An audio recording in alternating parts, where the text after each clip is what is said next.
San Francisco 911, police, fire, medical. A woman's falling down the stairs, lying on her back. All right, I've already sent for the medics, and I'm going to run through a couple questions with you. We've already called for the ambulance.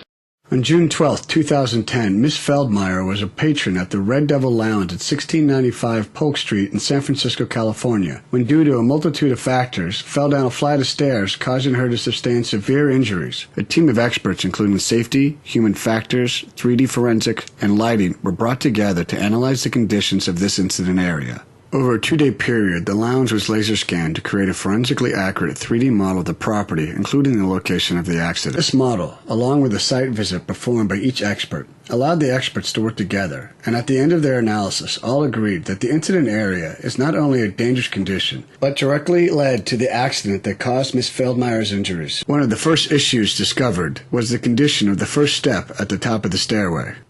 It is important for the run of the stairs, this is the part where you place your foot, to be no shorter than 10 inches, as anything less can cause people to miss the step and fall. The first step in the incident area was too short and is a clear code violation.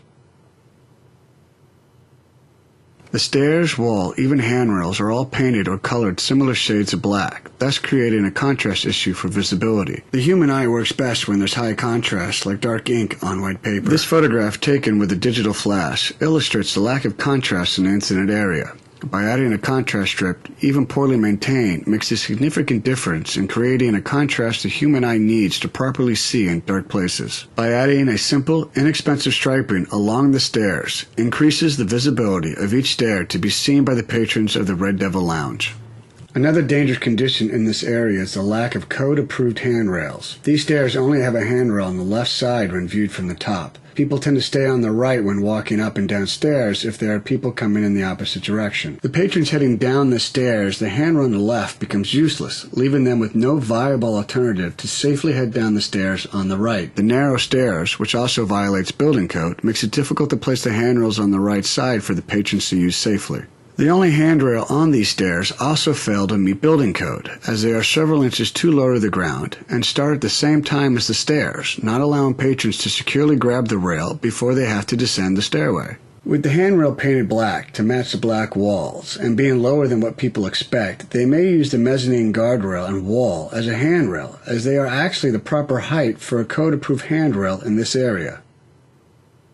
But this creates yet another dangerous condition for patrons, as the guardrail and matching wall extend beyond the first step. As you can see from this other view, this horizontal extension creates a visual cue and a proprioceptive cue to patrons that the stairs do not extend until later. These cues will cause patrons to misjudge the flight of stairs at a very crucial moment. Our owner pointed out that one measure they took to lessen the dangerous condition was to add a rope light along the stairs. Further examination of this quick fix by human factors expert Jerry Wattell revealed that not only is the rope light a poor substitute for proper lighting, but the lights were plugged into a power strip with an off switch at people's feet and plugged into an outlet which is easily accessible by patrons. The rope light not only does not provide enough light to make the area safe, but can be turned off by patrons unintentionally at any time without warning. The largest draw for patrons to visit the Red Devil Lounge are the bands they invite to play on their stage. The stage can be lit by over a dozen spotlights, creating a very bright stage for patrons to watch the acts perform while they themselves are in the dark. The mezzanine area next to the stairs is lit by 2 small ceiling lights containing low-watt red bulbs. As this chart illustrates, the human eye can see best when the light bulb produces a light at a wavelength of around 550 nanometers, or white light, while red light bulbs produce a longer wavelength, which our eyes are less sensitive to and cannot see as well. This process of staring at a bright area and walking in a dark area, or vice versa, creates a visual condition called light or dark adaptation. The human eye uses rods and cones, among other things, to respond to light and pass that information onto our brain to analyze, which allows us to see.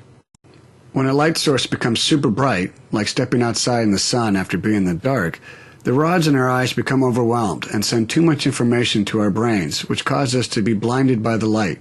After some time, our light-sensitive rods go offline and our better light-equipped cones take over, allowing us to see normally in bright areas. Dark adaptation occurs when our bright adjusted eyes are no longer looking at a bright source, but are now in a dark area. The light-sensitive cones are not designed to handle low light and therefore shut down, and the dark-sensitive rods go online, allow us to see in the dark. But during this transition, which can last up to 9 minutes, we will have poor visibility in the dark, making it even more important to have high contrast in these dark locations. Taking a look at the lighting conditions on the mezzanine, you can see having a brightly lit stage combined with a darkly lit stairs creates a dark adaptation condition on the mezzanine, making visibility of the stairs difficult for human vision.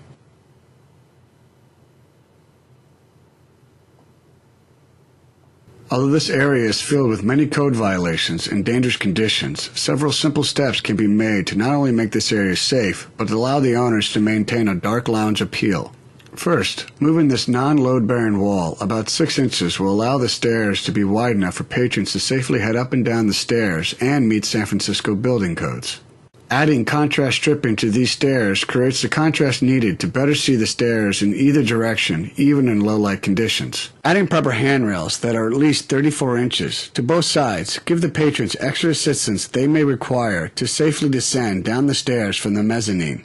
A side profile view illustrates how proper handrails extend at least 12 inches from the first step, giving a person the ability to securely grab the rail before entering the stairway.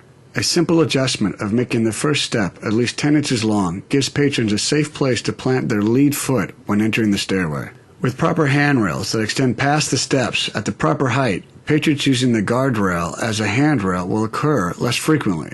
But to help prevent the confusion, adding a cap to the wall will let patrons know that the wall is not a handrail and force them to grab the proper railing as they descend down the stairs. Finally, installing lights designed to illuminate a walking area along the stairs that cannot be turned off by the feet of patrons make the stairs well lit and safe for people without harming the overall ambience of the venue. These simple, inexpensive changes to this area would not only make the area safer, but meet the standards set by the city of San Francisco and would have stopped the preventable accident that caused Ms. Feldmeyer to suffer her injuries.